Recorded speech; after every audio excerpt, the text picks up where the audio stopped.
The title of my paper is The Psychology of Building a Lasting Marriage. Now, the word psychology should not be taken lightly. You know, this paper is about teaching people how to be more than what to do. And this paper is in two halves, right? The first half will bring out the common mistake that people are still making today. And the second half will teach people how to make better choices to increase their odds at building a lasting relationship. Now, the first thing that we will cover is that most people today get married based on love. Now, love is great, but love does not help you in solving your issues.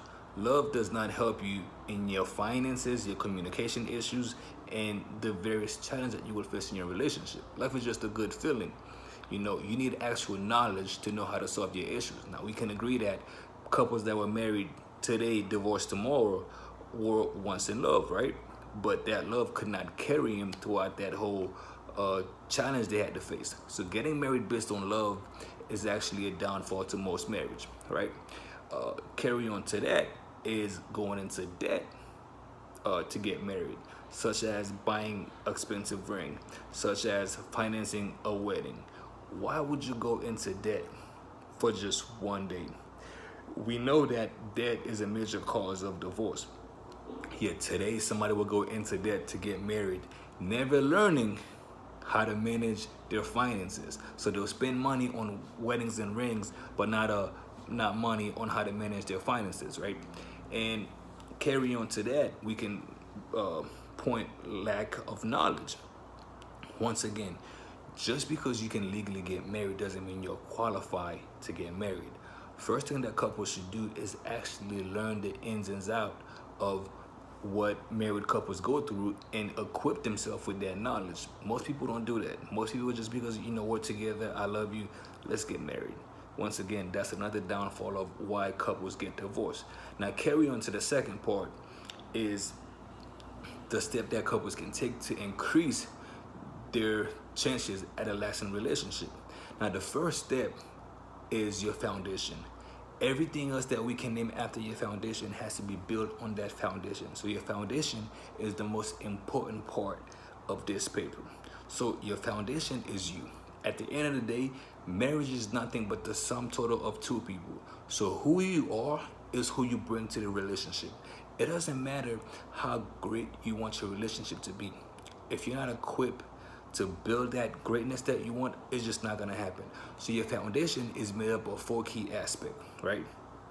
Your physical health, your mental health, your emotional health, and your spiritual health. Now, we don't have time to cover why those aspects are important and why they are part of your foundation, but they are your foundation. Every couple, before getting married preferably, should be working on those four things. Build your physical health, your mental health, your spiritual health, and your emotional health. Because once again, who you are is who you bring to the relationship. And the second step is to treat the marriage like a business. Now, a business like Apple, right? They have daily goal, hourly goal, weekly goal, yearly goal. They know where the business is at every point. They learn, they adjust, they study. They do everything as right as possible.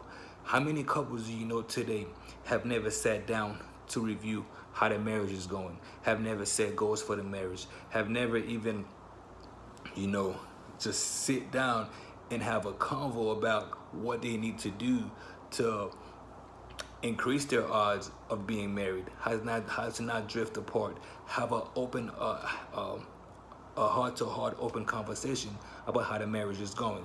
So your marriage must be like a business. A business has goals. A business is producing something. So as couples, you can't just be existing together. You actually got to be producing something. That's going to give the marriage a sense of meaning, a sense of value. So what exactly are you producing in your relationship?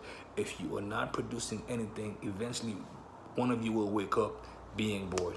And that takes us to specifically plans and goals.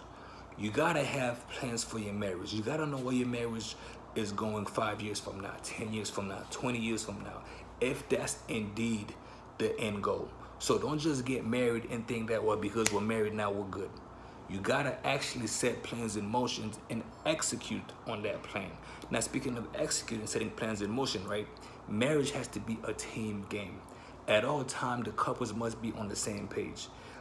My time is about to be up, but those are the key points that I want to cover. First, you have to unlearn the old ways. Second, you have to relearn the ways that will actually help you increase your marriage. They're not popular, but they will help you make your union last. Thank you.